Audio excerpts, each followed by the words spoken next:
Explain one way in which treatment of plague was similar in medieval Britain to the early modern period.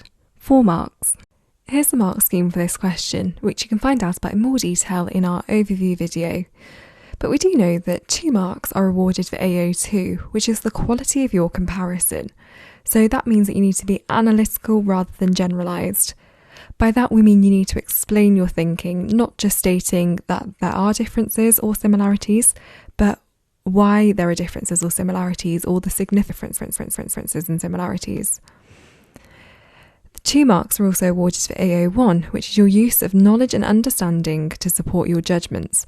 So if you're saying that something's similar or different, then can you draw on the knowledge that you already have to explain why that might be?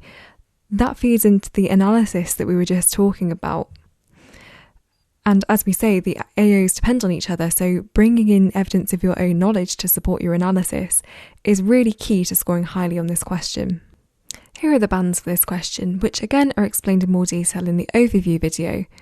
But generally speaking, to score highly on this question, your comparison needs to be analytical, so you've explained your thinking clearly, and it needs to draw on evidence from your own knowledge to show that you've got really detailed knowledge of the topic.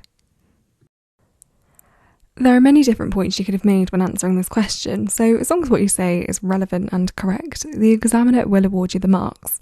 But let's take a look at some examples. So if we're looking for points of similarity between how the Black Death and the Great Plague were dealt with, then maybe you could discuss measures to ward off miasma, such as burning sweet-smelling herbs and plants, bonfires, smoking tobacco, and so on. We've also got points like appealing to God to repeal the punishment, and you can give some examples of how that was done, and so on. But just make sure that you've got some points of similarity so that you can forge a comparison of the two. Take a look at the rest of the points here to see if there's anything you could have added to your answer.